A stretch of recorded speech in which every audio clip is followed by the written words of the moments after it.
Okay so hello everyone, this is Sunil Jangra. Welcome back to the channel. तो कैसे हैं आप सब? आई होप कि सभी अच्छे होंगे, अच्छे से पढ़ रहे होंगे। सो आज की इस वीडियो के अंदर हम बात करेंगे डू और die topics for class 12th physics term first exam. Do और डाई टॉपिक का मतलब सिर्फ यही है कि कहीं आपने इन टॉपिक्स को छोड़ा तो नहीं है।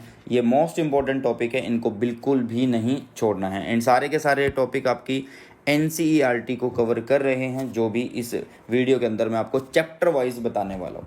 एंड जितने भी ये टॉपिक हैं प्रीवियस ईयर क्वेश्चंस को ध्यान में रख के बनाए गए हैं, मतलब ढूंढे गए हैं उनसे।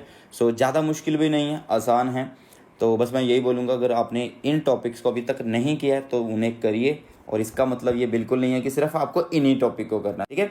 चलिए, सो NCERT डू और die topics class 12th physics term first के लिए बात करते हैं। एंड अगर आपको इसका अगर आपको इसका क्या चाहिए, PDF चाहिए, तो आप सुनील जंगड़ा सर के नाम से टेलीग्राम चैनल है, उसको ज्वाइन कर सकते हैं। एंड बहुत ज़्यादा हेल्प आपको मिलती है उस टेलीग्राम चैनल पे। न्यू नोट्स मैं आपको वहाँ पे प्रोवाइड कर रहा हूँ। एंड अभी मैं कैपेसिटेंस के नोट्स अपलोड करने वाला हूँ, ठीक है। किसके नोट्स? कैपेसिटेंस के, ठीक है। चलिए, सो आप मेरे साथ इंस्टाग्राम पर भी जुड़ सकते हैं। अगर हम एक फैमिली का पार्ट हैं तो क्यों ना हम हर एक जगह जुड़ जाएं। सो आप _सुनील_जांगड़ा पर मुझे कनेक्ट करिए एंड वहाँ पर मैसेज भी कर सकते हैं। चलिए, अगर हम बात करें chapter electric charges and field की, देखो जो टॉपिक मैंने सबसे पहले लिखा हुआ है, जो भी टॉपिक मैंने सबसे पहले लिखा हर एक चैप्टर में, तो उसकी प्रायोरिटी ज़्यादा, मतलब वो ज़्यादा बार प्रीवियस ईयर क्वेश्चंस में देखा गया है, ठीक है। वो PYQ ज़्यादा बार आया हुआ है। ओके, चलिए। सो सबसे पहले इस चैप्टर में इलेक्ट्रिक चार्जेस एंड फील्ड में Gauss theorem and its application है। Gauss theorem and its application है। Gauss theorem and its application पे क्वेश्चन कैसा आता है? देखो, डेफिनेशन तो आने से रही, तो न्यूमेरिकल बनता है इनके ऊपर। तो न्यूमेरिकल इन दोनों के ऊपर एक साथ बनता है, मतलब गॉस थ्योरम पे और इलेक्ट्रिक फ्लक्स पे। वो पूछता है कि जो फ्लक्स होगा वो कितना होगा अगर चार्ज इतने एनक्लोज हैं, या दो चार्ज बाहर रखे हैं, दो अंदर हैं। तो इस तरह के क्वेश्चन पूछे जाते हैं। कई बार वो स्केयर ले लेता है या क्यूब ले लेता है, उसके अकॉर्डिंग बताता है कि इसमें से फील्ड इधर जा रहा है और इधर जा रहा है, आप बताइए फ्लक्स कितना होगा। मतलब इस तरह के कुछ क्वेश्चन आप लोगों को यहाँ पे पूछ लिए जाते हैं। अगर बात करें नेक्स्ट क्वेश्चन की, नेक्स्ट टॉपिक की, वो है electric field due to dipole, जिसमें इक्विटोरियल एंड एक्सियल पे सबसे ज़्यादा क्वेश्चन पूछे जाते हैं, ठीक है। टॉर्क ने डाइपोल पे क्या टॉपिक बनता है? टॉर्क ने डाइपोल पे वैसे तो देखो, जब थ्योरी पेपर होता था तो डेरिवेशन भी आती थी और न्यूमेरिकल तो कॉमन सी बात है, अब भी आएगा।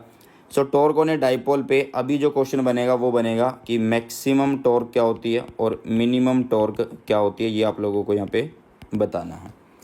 नेक्स्ट होगा इसमें potential energy stored in a dipole. तो ये आपको अच्छे से कर लेना, क्योंकि इस पर स्टेबल अनस्टेबल का क्वेश्चन भी पूछा जाता है। किसका? स्टेबल एंड अनस्टेबल का क्वेश्चन भी पूछा जाता है कि कब ये स्टेबल इक्विलिब्रियम में होगा और कब ये अनस्टेबल में होगा, ठीक है।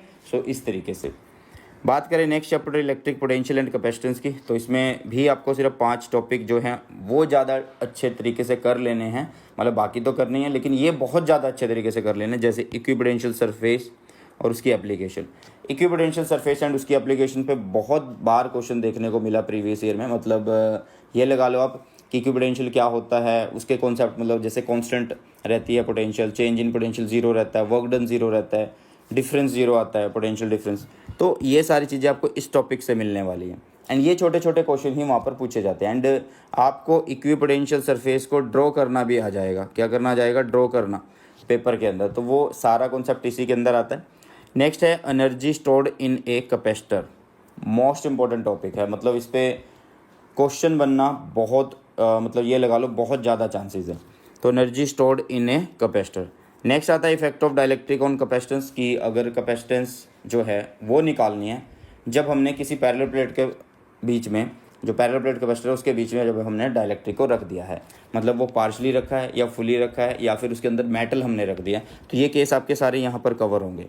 कॉम्बिनेशन ऑफ कैपेसिटर बिल्कुल आसान टॉपिक है, लेकिन इस पर क्वेश्चन बनना है, बिल्कुल बनना है। And potential due to dipole, potential due to dipole आप लोगों के पास होता है। एंड इसमें क्या होगा, आपको पता है कि जो पोटेंशियल एट इक्विटोरियल है वो जीरो होता है। तो आपको एक्सियल और किसी एक एट एनी पॉइंट के लिए करना है। किसके लिए करना है? एट एनी पॉइंट के लिए करना है। सो घबराने की बात नहीं है, आसान है टॉपिक। एक टॉपिक मैंने इसमें लिखा नहीं है, जो कि है potential energy of A system of 2 charges. तो उसके सिर्फ फॉर्मूलाज आप याद कर लीजिएगा, उसके सिर्फ फॉर्मूलाज आप याद कर लीजिएगा, बहुत ज़्यादा हेल्प आपको मिल जाएगी। करंट इलेक्ट्रिसिटी में ड्रिफ्ट वेलोसिटी आपको आनी चाहिए, कॉम्बिनेशन ऑफ सेल आपको आने चाहिए, एंड टेम्परेचर डिपेंडेंस मतलब rho is equal to m upon n e square tau. सिर्फ इस कॉन्सेप्ट पे बहुत बढ़िया क्वेश्चन बनने वाले हैं। तो टेम्परेचर डिपेंडेंस ऑफ रेजिस्टिविटी को ध्यान से करना है, क्योंकि इसका क्वेश्चन 101% पूछा जा सकता है, क्योंकि पिछली बार और या उससे पिछली बार जब भी देखें पिछले 10 सालों में, तो टेम्परेचर डिपेंडेंस पे क्वेश्चन हर बार पूछा गया है। पोटेंशियोमीटर एंड इट्स एप्लीकेशन होंगी, ठीक है। तो इसका सिर्फ आपको क्या करना है, एक डेफिनेशन पढ़नी है, डायग्राम पढ़ना, प्रिंसिपल, और इनकी जो एप्लीकेशन के फॉर्मूलेज हैं, जैसे कि इंटरनल रेजिस्टेंस निकालने का, ईएमएफ को कंपेयर करने का, तो वो सारे यहाँ पर आपको एक बार याद कर लेने हैं। Wheatstone bridge and slide wire bridge बहुत आसान है। व्हीटस्टोन ब्रिज में आपको P/Q is equal to R/S ही रटना है जब IG इज इक्वल टू 0 हो। डायग्राम देख लेना एक बार। स्लाइड वायर ब्रिज में भी कुछ ऐसा ही होगा, P की जगह क्या बन जाएगा, L बन जाएगा, नीचे 100 - L और यहाँ पे R/S। बस सिर्फ डायग्राम का खेल है अभी। सो इतना आसान चैप्टर है, बहुत बढ़िया आपके नंबर आ जाएंगे। बात करें मूविंग चार्ज एंड मैग्नेटिज्म की, तो इसमें थोड़ा सा आपको ये चैप्टर मुश्किल लगता है, लेकिन अगर आपने फर्स्ट चैप्टर अच्छे से किया तो ये चैप्टर आपको मुश्किल नहीं लगना चाहिए। इसमें बायट-सैवर्ट्स लॉ और उसकी एप्लीकेशन आपको करनी है, एम्पियर सर्किट लॉ और उसकी एप्लीकेशन को मैंने साथ में नहीं लिखा, अलग करके लिख दिया, सोलिनॉइड और टोरॉइड वाले, ठीक है। कई बार बच्चे क्या बोलते हैं, सर आपने तो यहीं पर लिख दिया, बहुत बड़ा टॉपिक था ये और आप तो हमारे साथ खेल गए। भाई ये अलग से इसलिए लिखा क्योंकि ये टॉपिक मोस्ट इंपॉर्टेंट है, ये आते हैं पेपर में, पिछले 10 सालों में सबसे ज़्यादा ये पेपर क्वेश्चन आए हैं। Force between two parallel current, इसमें आपको क्या कॉन्सेप्ट आ सकता है कि जब करंट सेम डायरेक्शन में तो फोर्स कैसी होगी, अट्रैक्टिव होगी। जब करंट अपोजिट डायरेक्शन में होंगे तो फोर्स कैसी होगी, फोर्स रिपल्सिव होगी। गैल्वेनोमीटर एंड इट्स कन्वर्जन पे क्वेश्चन बनेगा, बिल्कुल बनेगा। आप लोगों को इसमें गैल्वेनोमीटर की थ्योरी आनी चाहिए। थ्योरी का मतलब जो डेरिवेशन का पार्ट होता है, ठीक है, restoring torque is equal to deforming torque वाला कॉन्सेप्ट। साथ में आपको सेंसिटिविटी पता होनी चाहिए, साथ में आपको इसकी कन्वर्जन करते हुए, सिर्फ छोटे छोटे से स्टेप हैं, ये टॉपिक ज़्यादा बड़े नहीं हैं। सिर्फ अगर आप एक डेडिकेशन के साथ और एक कंसंट्रेशन के साथ अगर पढ़ोगे ना, तो टर्म फर्स्ट का जब एक बार सिलेबस कर लोगे और इन टॉपिक्स को देखोगे तो तुम्हें लगेगा कि ये टॉपिक्स तो कुछ भी नहीं है, ठीक है। तो ये डू और डाई टॉपिक्स हैं, मतलब करो और मरो वाले काम हैं, नॉट करो और मरो, इट्स करो या मरो वाले काम है। ओके, चलिए। मैग्नेटिज्म एंड मैटर बहुत छोटा चैप्टर है, 2 से 3 नंबर का ही पेपर में पूछा जाएगा। सो इसमें अर्थ मैग्नेटिज्म कर लेना, मोस्ट इंपॉर्टेंट है। Bar magnet as a equivalent solenoid and magnetic dipole movement of a revolving electron. ये टॉपिक कहाँ से लिए गए हैं सर, ये सारे के सारे प्रीवियस ईयर क्वेश्चन के अकॉर्डिंग मैं बता रहा हूँ, जितने अभी तक मैंने चैप्टर्स बता दिए आप लोगों को। ओके, नेक्स्ट अगर हम बात करें इलेक्ट्रोमैग्नेटिक इंडक्शन की, तो सबसे ज़्यादा क्वेश्चन आएगा लेंज लॉ के ऊपर। इसमें क्या होता है कि आपको एक सर्कल दिया, बोलेगा कि यहाँ से मैं एक मैग्नेट लेके आ रहा हूँ और इसको इसकी तरफ लेके जा रहा हूँ, तो बताओ इसके अंदर कैसा करंट बनेगा। या इसको मैं दूर लेके जा रहा हूँ, तो बताओ भाई इसमें कैसा करंट बनेगा। मतलब करंट की डायरेक्शन आपको पूछेगा लूप के अंदर, सर्किट के अंदर, इस तरीके से। और self induction and mutual induction की डेफिनेशन आपको अच्छे से आनी चाहिए, और साथ में जो उनके पास फॉर्मूला होता है, जैसे कि phi is directly proportional I, phi is equal to L I, L is equal to phi by I, तो ये फॉर्मूलेज आपको याद होने चाहिए।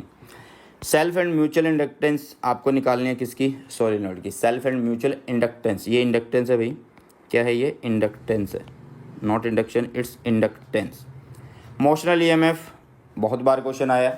देखो कई बच्चे अभी क्या बोल रहे हैं, वो ये बोल रहे हैं कि सर डेरिवेशन करनी चाहिए या नहीं करनी चाहिए। मैं एक बात बोलता हूँ आप लोगों को कि भाई डेरिवेशन अगर आपको ज़्यादा मुश्किल लग रही हैं, जो बड़ी हैं, तो आप सिर्फ एनसीईआरटी की डेरिवेशन कर लो, जो कॉम्पैक्ट होती हैं, छोटी होती हैं, कम चीज़ में ज़्यादा समझाया होता है, वहाँ से एक बार पढ़ना शुरू करो, सब कुछ आ जाएगा। एंड वन शॉट तो आप लोगों के लिए अपलोडेड है ऑलरेडी, एंड जल्दी से क्वेश्चंस भी मैं सीरीज जो है वो चलाने वाला हूँ। अल्टरनेटिंग करंट, तो अल्टरनेटिंग करंट में आपको series LCR circuit most important है, वेरी वेरी इंपॉर्टेंट, ये आना चाहिए। और उसके बाद ये वेरी इंपॉर्टेंट है, सीरीज रेजोनेंट सर्किट, मतलब सबसे ज़्यादा ये इंपॉर्टेंट है। उसके बाद थोड़ा सा कम इंपॉर्टेंट ये है, मतलब उससे थोड़ा सा कम, ठीक है। पावर कंज्यूम्ड आपको आनी चाहिए, मतलब इसके साथ आपको पावर फैक्टर भी करना होगा। क्या करना होगा, power factor. Transformer and AC generator में आपको प्रिंसिपल पूछे जा सकते हैं, डायग्राम तो बनवाने से रहा, या डायग्राम पेपर में आ जाएंगे, बोलेंगे कि कौन सा डायग्राम सही है या कहाँ पे किस तरह से वर्किंग हो रही है, थोड़ा सा आपको ये बताना होगा। रूट मीन स्क्वायर वैल्यू आपको करंट एंड वोल्टेज की याद होनी चाहिए, फॉर्मूला ही कर लेना, इतनी बड़ी डेरिवेशन नहीं आएगी, बट फॉर्मूला अच्छे से कर लेना। देखो जो बड़ी बड़ी डेरिवेशंस हैं, जो बड़ी बड़ी डेरिवेशंस हैं, उनके कुछ कुछ मेन स्टेप होते हैं वो आपको याद करने चाहिए, फॉर्मूला आपको लास्ट में याद कर लेना चाहिए कि क्या होगा भाई। सो मेरे ख्याल से तो कोई दिक्कत परेशानी नहीं आने वाली, ठीक है। सो ये थे अभी के आपके यहाँ तक के 7 चैप्टर हमने किए टर्म फर्स्ट एग्ज़ाम के लिए। एंड इसकी जो पीडीएफ है आपको टेलीग्राम चैनल पे मिल जाएगी। टेलीग्राम चैनल का लिंक आपको description box and chat box दोनों में मिल जाएगा, ठीक है। सो अगर आप हार्ड वर्क करते हो और एक ड्रीम आपके पास है और पूरी डेडिकेशन के साथ अगर आप हार्ड वर्क करते हो तो सक्सेस आपके कदम चूमेगी आके, ओके। सो मतलब कई बच्चे ये सोचते हैं कि सर ने मुझे क्वेश्चन बताए थे, सर ने मुझे टॉपिक बताए थे और ये पेपर में हुए नहीं मेरे से। भाई तुमने कितनी मेहनत की है, ठीक है, तुम अपने अंदर झांक के देखना पहले, ठीक है। आप लोगों की हेल्प के लिए ये वीडियोस बनाई जाती हैं। एंड कई कलाकार होंगे जो अभी आएंगे, सर इस तरह की वीडियोस मत बनाया करो, हम डीमोटिवेट होते हैं। भाई इसमें डीमोटिवेट होने की कौन सी बात है? तुमने अगर पूरा सिलेबस कर रखा है तो मैं तुम्हें बताने आया हूँ कि ये वाले मोस्ट इंपॉर्टेंट करना बहुत ज़रूरी है, मतलब ये वाले टॉपिक करना बहुत ज़्यादा ज़रूरी है, कहीं तुमने छोड़े तो नहीं है। तो इसमें तो डीमोटिवेट होने की बात नहीं है, ठीक है। सो ये सारे के सारे जो पीडीएफ है इन चैप्टर की, ये सारी की सारी आपको मिल जाएगी टेलीग्राम चैनल पर। एंड टेलीग्राम चैनल का लिंक आप सबको description box and chat box में मिल जाएगा। आई होप ये वीडियो आपको पसंद आई। अगर पसंद आई है तो अपने फ्रेंड के साथ शेयर जरूर करिएगा। एंड चैनल पर अगर आप नए हैं तो चैनल को सब्सक्राइब करना ना भूलिए। सो बाय, टेक केयर।